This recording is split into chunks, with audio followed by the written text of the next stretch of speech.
So how is it that we know that evolution has occurred? How is it that we know that animals are related via common descent, that all life on the planet has derived from some original ancestral species? In this part, I'm going to give you a very quick overview of some of the types of data that over the last 150 years have shown us that is in fact the way things are. Obviously, I'm not going to be able to go into any great amount of detail, but I will try to present sort of the breadth of the types of data that we have. So, at this point, I might point you in the direction of this quite excellent resource, talkorigins.org. It's a website where you can go and read more about these types of evidence in quite easily understandable language. So, before I get started, fossils is one of the types of data that have taught us a lot about evolution and the fact of evolution.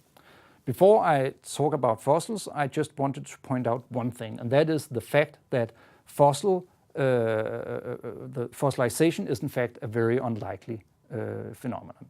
This means that if you imagine, as I've indicated on the top left of the slide here, that we have some species that evolves at some point in time. We have time on the x-axis here, we have population size on the y-axis. The little happy monkey heads there indicate the population size.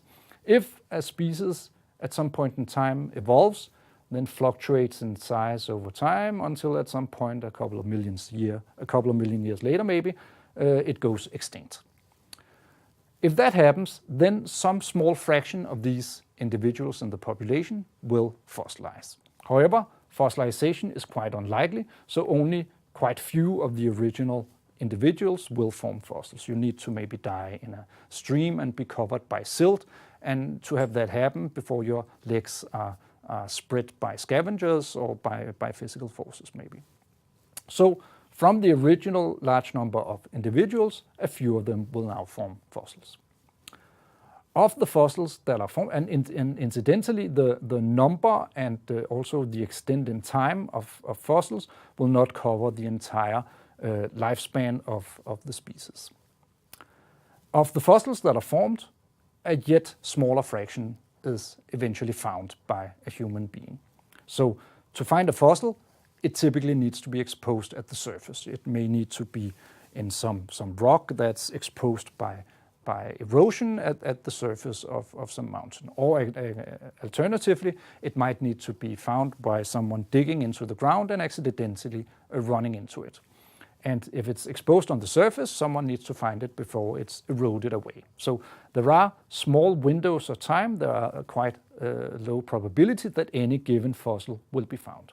Therefore, the fossils that are found only represent, both in terms of numbers and in terms of time span, a small fraction of the original species that was present.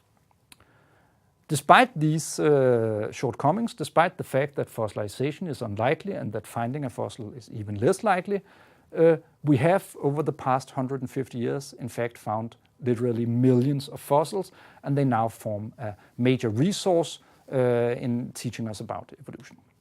So what sorts of things do fossils tell us about evolution? Well, first of all, there's the obvious fact that as you dig into the ground, if you hit geological strata that correspond to earlier and earlier times, to older and older layers, we find organisms that no longer exist. As you dig into the ground, you will find animals that are not around anymore.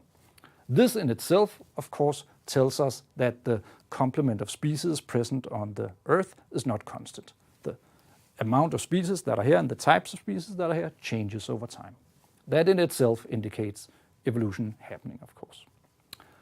Moreover, as you look at different levels of the geological strata, it can be seen that fossils in adjacent strata typically resemble each other much more than fossils that are far apart. And as a follow-up to that, if you look at the top few geological strata, then you will typically find animals that resemble to a quite large degree the animals we have around today. You might find, for instance, mammoths, which are quite a bit like elephants, and you might find cave bears and saber-toothed tigers, all of which are different from but do resemble animals that we still have around.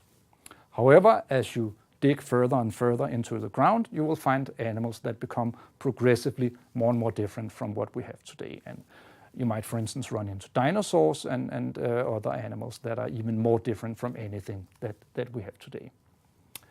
All of this, of course, makes perfect sense if we assume that populations are changing over time, and if we assume that any given population has evolved from a previously existing population. That's why you get the gradual shift.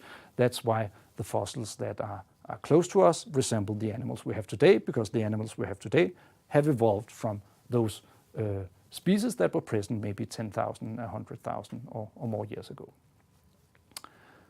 Moreover, interestingly, another piece of data that is relevant here, and I'll return to that, is that the fossils appear in the order in which we would predict from the universal tree. So for instance, dinosaurs evolved at some point. Much later, we have birds in the fossil record. It turns out now that birds are in fact the descendants of dinosaurs, and we would therefore predict that there should be some stream of transitional forms going from very reptile-like to very bird-like, and moreover that these transitional fossils should appear in geological strata that appear after reptiles appeared, but before birds appeared. And that's exactly where we find the the transitional fossils between the reptiles and birds. So again, the order in which fossils appear correspond to what we would predict, another piece of data for evolution having occurred in the manner we suggest. Finally, fossils that are in a specific location are typically more closely related to local contemporary organisms. If you dig into the ground in Australia, you might find fossil kangaroos. You will never find a fossil kangaroo in Denmark. And again, this of course makes perfect sense if we assume that the present day kangaroos have evolved from previous populations of kangaroos that were present at that particular place on the planet. Another important piece of data is what I've here called the fundamental unity of life. As it turns out, all the life forms we have on the planet use the same genetic material, which is DNA. There are some viruses that use RNA, but the question is whether they're life forms, and moreover, RNA is actually a molecule that's very similar to DNA.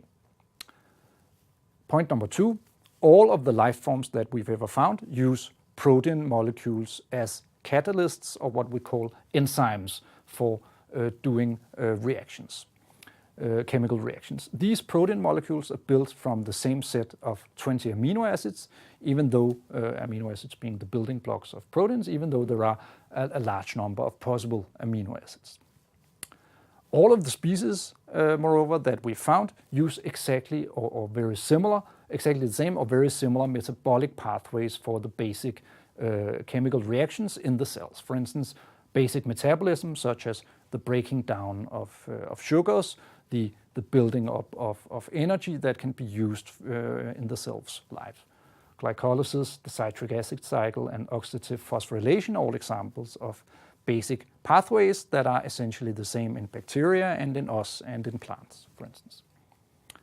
Finally, all species that we found so far use the same genetic code. The genetic code, which is the way that mRNA, that RNA is translated into protein, is exactly the same with some minor variations of stop codons maybe in all species.